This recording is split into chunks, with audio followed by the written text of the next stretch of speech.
এর আগের ভিডিওতে আমি বলেছিলাম যে আমরা গভর্নমেন্ট কী করে আমাদের একটা ইনওয়ার্ড পেমেন্টকে মনিটর করে থাকে। তো এবার আমরা জানবো যে গভর্নমেন্ট কী করে আমাদের প্রত্যেকটা শিপমেন্টকে মনিটর করে, সেটা আমরা এবারে জানবো। ঠিক আছে, তো এক্সপোর্টার,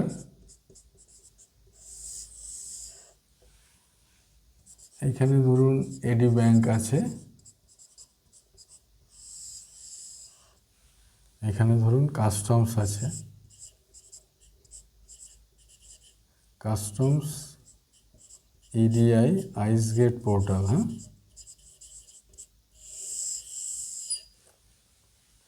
এখানে ডিজিএফটি, এখানে আরবিআই ইডিপিএমএস। হ্যাঁ,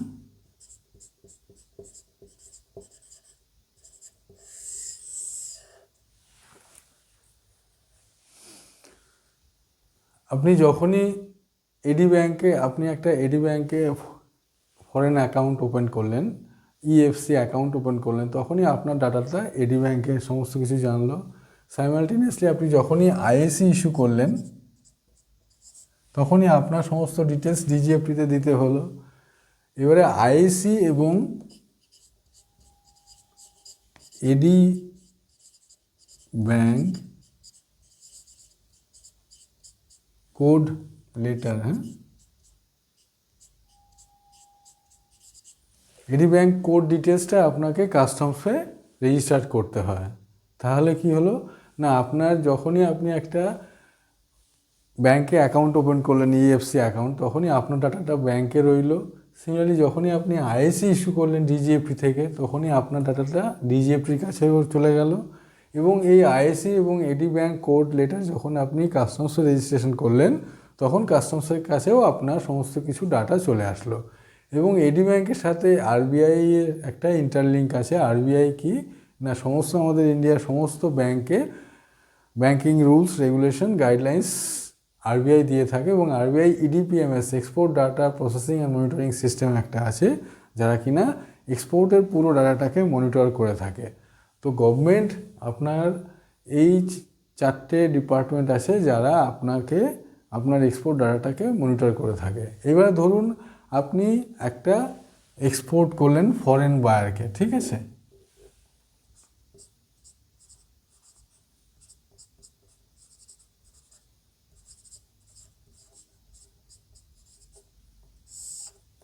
ফরেন বায়ারকে আপনি ধরুন একটা $5,000 একটা শিপমেন্ট করলেন, ধরুন ইন্দোনেশিয়ায় আপনি করলেন।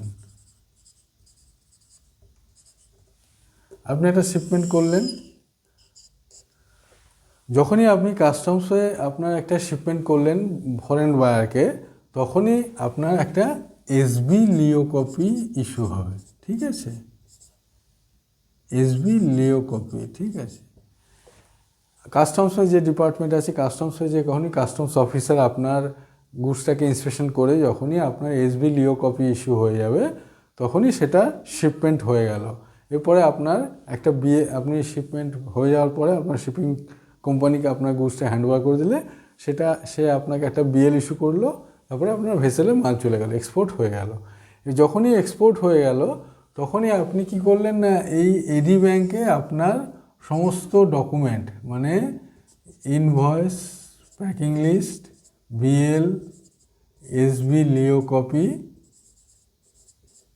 তার সাথে আপনার বায়ারের সাথে যে এক্সপোর্টারের যে কন্ট্রাক্ট আছে, সেই কন্ট্রাক্ট অনুযায়ী যা যা ডকুমেন্ট প্রয়োজন, সেই সমস্ত কিছু পোস্ট শিপমেন্ট ডকুমেন্ট আপনি এডি ব্যাংকের প্রডিউস করলেন। এডি ব্যাংক কী করবে তখন? এডি ব্যাংক তখন কী করবে, এই ফরেন বায়ারকে, এডি ব্যাংক যখনই আপনি এই ডকুমেন্টটা প্রডিউস করলেন, তখনই সে একটা লজমেন্ট করবে। লজমেন্ট মানে কি, আপনার এই শিপিং বিলের এগেনস্টে সে একটা একটা কভারিং লেটার বানাবে, সেখানে একটা রেফারেন্স নাম্বার থাকবে, সেই রেফারেন্স নাম্বার একটা জেনারেট করবে, লজমেন্ট জেনারেট করবে। আরবিআই এডি ব্যাংক কী করবে, আরবিআই ইডিপিএমএসে এই শিপিং বিলটা চেক করে সে একটা লজমেন্ট করবে, একটা বিল কভারিং শিডিউল বানাবে, একটা বিল কভার লেটার বানাবে। সেখানে যা আপনার সাথে যা টার্মস আছে ফরেন বায়ার্সে, সেই টার্মস অনুযায়ী সে পেমেন্ট ক্লেম করে সেই ডকুমেন্টের সাথে সেই কভারিং লেটারটা সেই ফরেন বায়ারকে বাই কুরিয়ারে পাঠিয়ে দেবে এবং পেমেন্টটা ক্লেম করবে। যখনই আপনার এই এক্সপোর্টার এডি ব্যাংক যখনই আপনার সেই ডকুমেন্টটা লঞ্চ করবে, সেই রেফারেন্স নাম্বারটা কিন্তু একটা লজমেন্ট অ্যাডভাইস ইস্যু হবে। হ্যাঁ, একটা লজমেন্ট অ্যাডভাইস ইস্যু হবে, সেখানে একটা রেফারেন্স নাম্বার জেনারেট হবে। ঠিক আছে, আপনি লজমেন্ট অ্যাডভাইস বলতে পারেন। সেখানে একটা রেফারেন্স নাম্বার এবং ডেট থাকবে, যে ডেটে ব্যাংক সেটা করলো। সেই লজমেন্ট অ্যাডভাইসটা আপনাকেও একটা কপি পাঠাবে এবং সেই কভারিং শিডিউলের সাথে সেটা ফরেন বায়ারের কাছেও চলে যাবে উইথ পেমেন্ট ক্লেম। এবারে যখনই আপনি এই শিপমেন্টটা করলেন, ব্যাংক এডি ব্যাংকের কাছে আপনার সমস্ত কিছু ডাটাটা রেজিস্টার্ড হয়ে গেল, শিপমেন্ট হয়েছে বলে, তার সাথে ইন্টারলিঙ্কে আরবিআইয়ের কাছেও খবর চলে গেল যে আপনি একটা $5,000 একটা এক্সপোর্ট শিপমেন্ট করেছেন ফরেন বায়ারকে। ঠিক আছে, যখনই আপনার এই এসভি লিও কপি হয়ে যাবে, সঙ্গে সঙ্গে সেটা ডিজিএফটি পোর্টালেও চলে যাবে। ঠিক আছে, ডিজিএফটি পোর্টালেও কিন্তু আপনার এই এক্সপোর্টারের এগেনস্টে একটা $5,000 একটা শিপমেন্ট হয়েছে, ডিজিএফটির কাছেও একটা ইন্টিমেশন চলে আসবে এই শিপিং বিলের এগেনস্টে। চলে আসলো, তার মানে কী হলো, এক্সপোর্টার যখনই একটা শিপমেন্ট করলো এডি ব্যাংকের কাছে, সেই রেফারেন্সটা চলে গেল আরবিআই ডিপিএমএসে, কাস্টমস থেকে সেটা ডিজিএফটির কাছে চলে গেল। সুতরাং আপনার এক্সপোর্ট শিপমেন্টটা কাস্টমস জানে, ডিজিএফটি জানে, আরবিআই ডিপিএমএস এডি ব্যাংকও জানে। এবারে আপনার ধরুন ফরেন বায়ার থেকে পেমেন্টটা যদি না আসে, কিছুদিন পরেই আপনার এই আরবিআই ডিপিএমএস থেকে আপনার কাছে মেল চলে আসবে যে আপনি একটা শিপমেন্ট করেছিলেন, সেই শিপমেন্টের এখনও পেমেন্টটা আসেনি। ঠিক আছে, আপনি একটা এই শিপমেন্ট করেছেন, তার পেমেন্টটা এখনও আসেননি, সেটা রিয়েলাইজেশন করুন। ঠিক আছে, এইভাবে একটা কন্টিনিউ আপনার কাছে একটা মেল আসবে, ব্যাংক থেকে আসবে, আরবিআই ডিপিএমএস থেকে আসবে। ঠিক আছে, সুতরাং আপনি পেমেন্টটা কিন্তু আপনাকে ওই ফরেন বায়ারের থেকেই এডি ব্যাংকে আসতে হবে। ঠিক আছে, সাপোজ কিছুদিন বাদে এই ফরেন বায়ার আপনাকে পেমেন্টটা রিলিজ করে দিল। ঠিক আছে, ফরেন বায়ার যখনই $5,000 রিলিজ করলো, ধরুন $5,000 না এসে কিছু অ্যামাউন্ট কেটে $4,900 আপনার অ্যাকাউন্টে আসলো। $4,900, $100 ফরেন ব্যাংক চার্জ কেটে গেল। ঠিক আছে, কেটে গিয়ে আপনার অ্যাকাউন্টে এডি ব্যাংকে এই পেমেন্টটা $4,900 আসলো। যখনই আপনার এই ফরেন ব্যাংক কী করবে, যখনই ও পেমেন্টটা ছাড়বে, তখন আপনি যে ব্যাংক রেফারেন্স নাম্বার একটা জেনারেট করে ফরেন ব্যাংকে দিয়েছিলেন, ওই বিল কভারিং শিডিউল আছে, সেই রেফারেন্স নাম্বারটা কিন্তু সে সেখানে অনেক সময় ম্যাক্সিমাম টাইমই মেনশন করে, তো মেনশন করবে। এবং যদি মেনশন না করে একটা অ্যামাউন্ট চলে আসে সেম বায়ারের কাছ থেকে, এবং ব্যাংক কী করবে, আপনাকে ইন্টিমেট করবে যে আপনার এই একটা পেমেন্ট এসছে। এবার আপনি জানবেন যে ওই শিপমেন্টের এগেনস্টেই পেমেন্টটা এসছে, তখন আপনি ব্যাংকে যদি সেই রেফারেন্স নাম্বারটা না থাকে, তাহলে আপনি ব্যাংকে বলবেন যে এই রেফারেন্সের এগেনস্টে এই যে শিপমেন্টটা করেছি, তার এগেনস্টে এই পেমেন্টটা এসছে, আপনি এটাকে আমাকে ক্রেডিট করে দিন। যখনই আপনার এই রিকোয়েস্টটা থাকবে, তখনই সে কী করবে, সেই লজমেন্টের এগেনস্টে সে আপনাকে একটা ক্রেডিট অ্যাডভাইস, আপনার এই অ্যামাউন্টটা ক্রেডিট করে ক্রেডিট অ্যাডভাইস ইস্যু করবে। ঠিক আছে, ক্রেডিট অ্যাডভাইস যখনই ইস্যু করলো, তখনই তার একটা রেফারেন্স নাম্বার থাকবে, সেটাকেই ব্যাংক বলা হয় IRM, ইনওয়ার্ড রেমিটেন্স মেসেজ।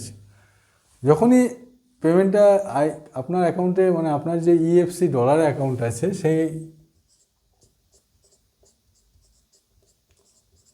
সেই ডলার অ্যাকাউন্টে সেই টাকাটা ক্রেডিট করে আপনাকে ক্রেডিট অ্যাডভাইস দিল, এবং সাইমালটেনিয়াসলি ব্যাংকের সেই রেফারেন্স নাম্বারটা একটা IRM, মানে ইনওয়ার্ড রেমিটেন্স মেসেজ হিসাবে সেটা কী করবে, ব্যাংক কী করবে, একদম তুরন্ত সেটা ডিজিএফটিকে পাঠিয়ে দেবে।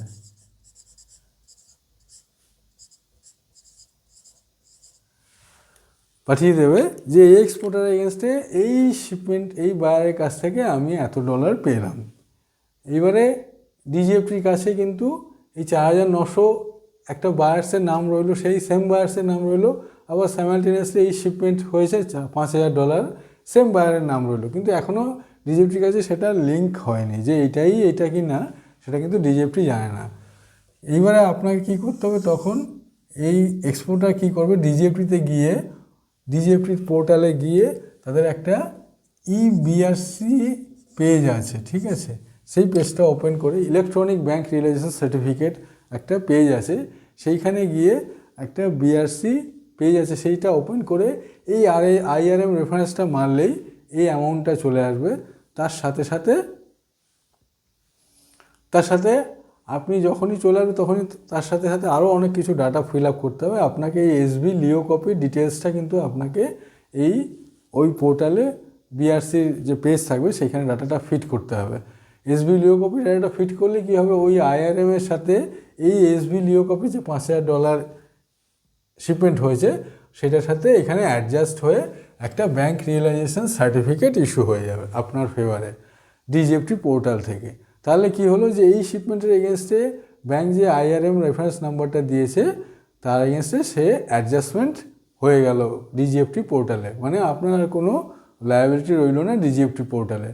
সিমিলারলি কাস্টমস আরবিআই যখনই আপনার পেমেন্টে চলে আসবে সেটা আইডি ব্যাংক ইন্টারনালি আরবিআই ইডিপিএমএসেও কাছেও আপনার কাছে চলে আসবে যে 4,900 একটা অ্যামাউন্ট এসে গেছে এই শিপমেন্টের এগেনস্টে, এবং এই $100 যেটা আছে সেটা ব্যাংক কী করবে, এটা ফরেন চার্জ হিসাবে সেটা শো করে দেবে। তার মানে $5,000 আর শিপমেন্ট হয়েছে $5,000, পেমেন্ট এসছে 4,900 আর 100 as a foreign bank charges.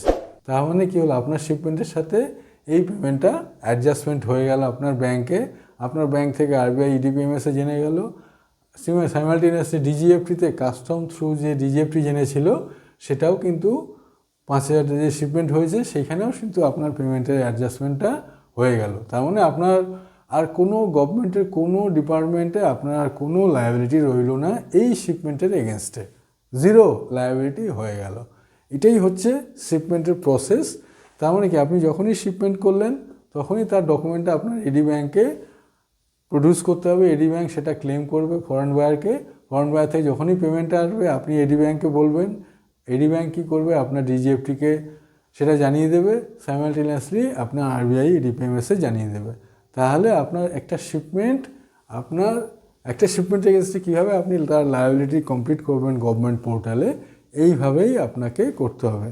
এবং এইভাবেই গভর্নমেন্টের ডিফারেন্ট ডিপার্টমেন্ট আপনাকে কিন্তু ইচ অ্যান্ড এভরি শিপমেন্টের এগেনস্টে মনিটর করে থাকে। আপনি কোথায় কি করলেন না করলেন গভর্নমেন্ট কিন্তু সমস্ত কিছু জানবে। একটা সিঙ্গেল শিপমেন্ট হলেও কিন্তু গভর্নমেন্ট আপনার কাছে আপনার শিপমেন্টের সম্বন্ধে গভর্নমেন্ট জেনে যাবে এবং সেটা কিন্তু আপনার অ্যাকাউন্টে পড়ে থাকবে যতক্ষণ না আপনি সেটা অ্যাডজাস্টমেন্ট করছেন। মানে আপনাকে নিজে থেকে গিয়ে সেটাকে অ্যাডজাস্টমেন্ট করতে হবে, প্রপার ডিপার্টমেন্টে গিয়ে আপনাকে সেটা অ্যাডজাস্টমেন্ট করতে হবে, নাহলে কিন্তু আপনার একটা লায়াবিলিটি চলে আসবে। তো এই হচ্ছে একটা simple idea of foreign shipment, তার লায়াবিলিটি সম্বন্ধে। আশা করি ভিডিওটা ভালো লেগেছে। আপনি অবশ্যই লাইক, শেয়ার, কমেন্টস করুন এবং সাবস্ক্রাইব করুন। Thank you.